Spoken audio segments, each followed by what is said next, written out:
Pada laporan praktikum kimia lingkungan kali ini, yang dibahas adalah penentuan PB atau timbal dalam air dan sedimen. Sebelumnya, perkenalkan, nama saya Febri Novitasari, NIM 19085111024, Prodi Kimia Universitas Udayana.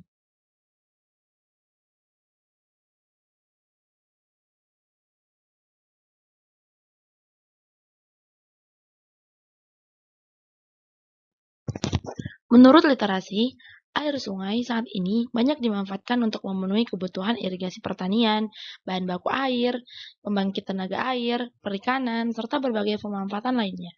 Beberapa sungai juga dimanfaatkan sebagai sarana transportasi, sarana wisata, dan juga sebagai sarana olahraga air.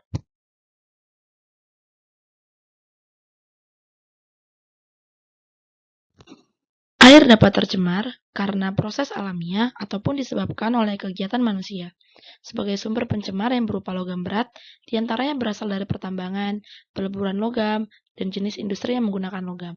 Dan dapat juga berasal dari lahan pertanian yang menggunakan pupuk atau pestisida yang mengandung logam. Logam berat yang terkandung dalam air sungai sangat berbahaya bagi makhluk hidup, karena apabila air sungai tersebut digunakan sebagai air minum, maka akan mempengaruhi fungsi organ tubuh. Oleh sebab itu, sungai sebagai salah satu sumber air mempunyai fungsi yang sangat penting dan berpengaruh bagi kehidupan manusia. Perlu dijaga kelestariannya dan keberlangsungan fungsinya. Timbal atau PB juga mempunyai arti penting dalam dunia kesehatan, bukan karena penggunaan terapinya, melainkan lebih disebabkan karena sifat toksisitasnya. Absorpsi timbal dalam tubuh sangat lambat, sehingga terjadi akumulasi dan menjadi dasar keracunan yang progresif. Keracunan timbal ini menyebabkan kadar timbal yang tinggi dalam aorta, hati, ginjal, pankreas, paru-paru, tulang, limpa, testis, jantung, dan otak. Akibatnya, keracunan kronik pada otak dan pembuluh darah atau syaraf tubuh, terjadinya penurunan perkembangan intens syaraf regensia, dan rentan terhadap ketidakseimbangan sistem pusat infeksi pada sistem pernapasan, dan juga melambatnya kerja zat-zat pembangun tulang pada tubuh, terutama pada anak-anak.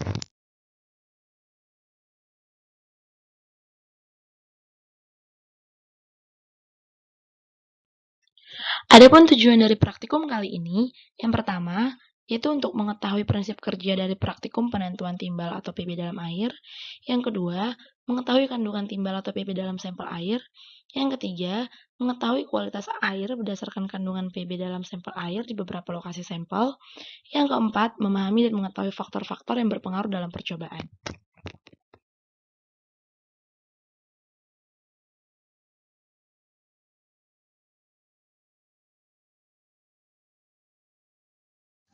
Adapun metodologi pada praktikum kali ini, yang pertama kita membutuhkan alat berupa spektrofotometer serapan atom, yang kedua labu ukur, yang ketiga kertas saring, yang keempat Erlenmeyer ukuran 50 ml, yang kelima ada pemanas. Kemudian, bahan-bahan yang kita butuhkan berupa asam nitrat pekat, asam sulfat pekat, serta air suling.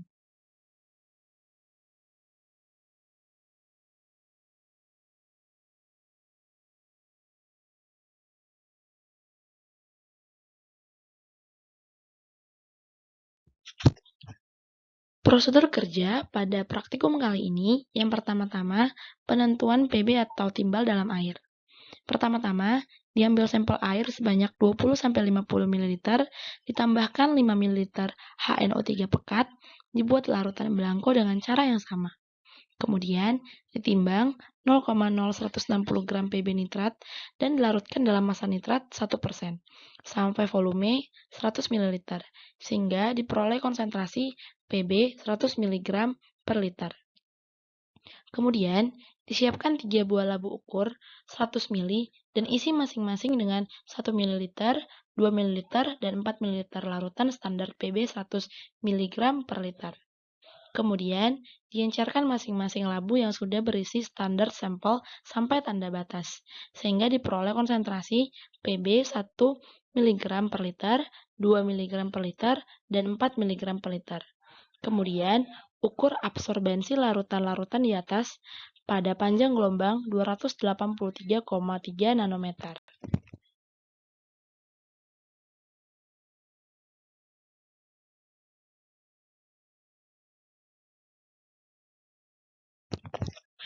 Prosedur pekerjaan selanjutnya dilanjutkan dengan penentuan PB dalam sedimen. Pertama-tama yang kita lakukan adalah 1 gram sampel sedimen dilarutkan dengan 10 ml reserve aqua regia. Kemudian, campuran didigesti dengan ultrasonic bed pada suhu 60 derajat Celcius selama 45 menit. Lalu, campuran dipanaskan dengan hot plate pada suhu 140 derajat Celcius selama 45 menit. Kemudian, campuran disaring. Kemudian, filtrat yang dipanaskan diencerkan menjadi 50 ml. Sampel siap diukur dalam instrumen AAS.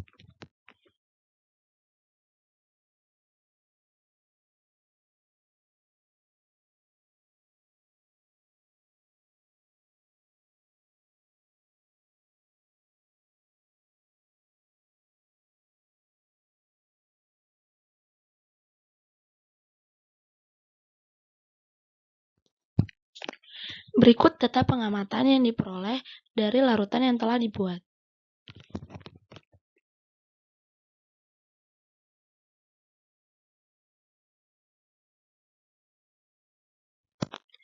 Pada percobaan berikut ini, perhitungan yang diperoleh untuk menentukan kadar PB dalam air dan sedimen.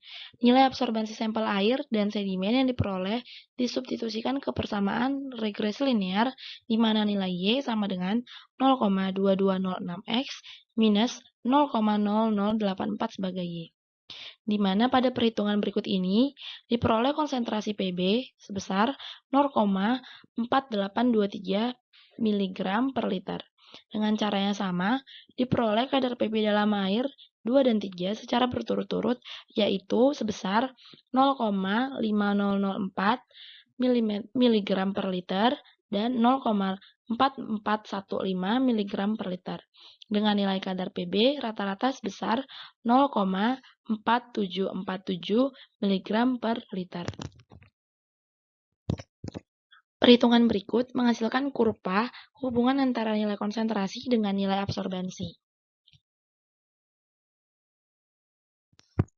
Perhitungan selanjutnya yaitu untuk menghitung kadar PB dalam sedimen.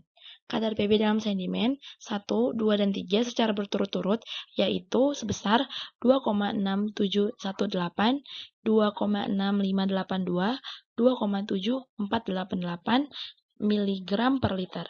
Maka kandungan PB dalam sedimen miligram per kilogram berat basah PB sedimen yaitu sedimen 1 dengan C sebesar 2,6718 mg per liter. Di mana dengan perhitungan seperti ini didapatkan konsentrasi PB sedimen sebesar 133,59 mg per kilogram. Dengan cara yang sama, maka diperoleh kadar PB pada sedimen 2 dan 3 secara berturut-turut, yaitu sebesar 132,91 mg per kilogram dan 137,44 mg per kilogram. Dengan konsentrasi PB rata-rata yaitu sebesar 134,647 mg per kilogram.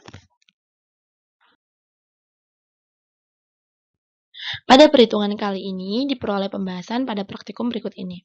Prinsip kerja dan penentuan PB dalam air dan sedimen yaitu mengukur nilai absorbansi dari variasi larutan standar dengan alat spektrofotometer serapan atau biasa disingkat dengan AAS dan menentukan kadar PB dengan mensubstitusikan nilai absorban sampel pada Y dari persamaan regresi linear yang dibuat dari kurva kalibrasi standar. Dari data pengamatan pada tabel 41, maka diperoleh kurva kalibrasi standar pada tabel 41.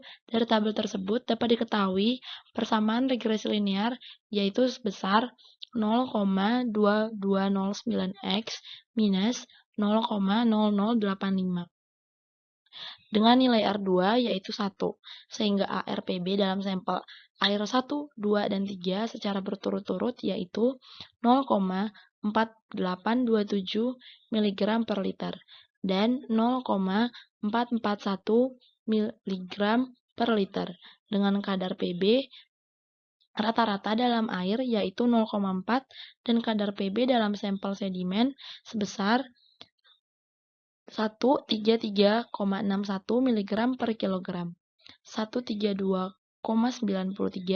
mg per kilogram dan 134,4668 mg per kilogram.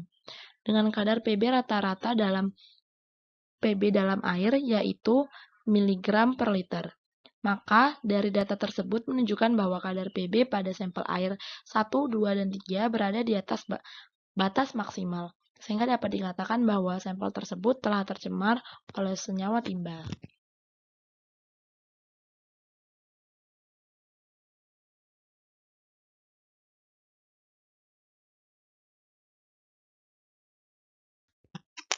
Kesimpulan yang didapat pada percobaan kali ini yaitu prinsip dari praktikum ini adalah dengan menggunakan metode spektrofotometri yang didasarkan pada penyerapan sinar oleh atom-atom netral dari zat yang akan diuji.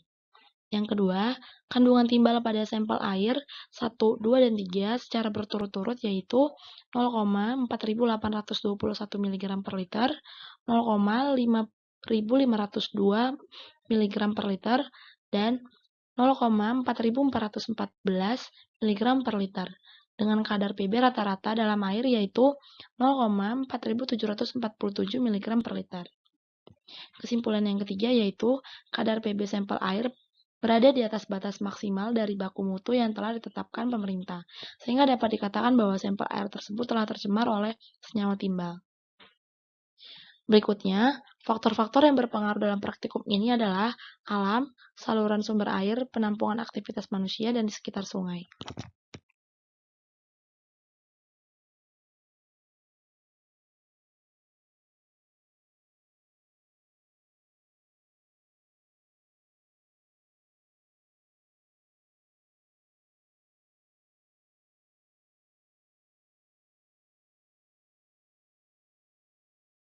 Berikut merupakan sumber atau catatan kaki dari literasi yang terdapat pada laporan praktikum penentuan timbal dalam air dan sedimen.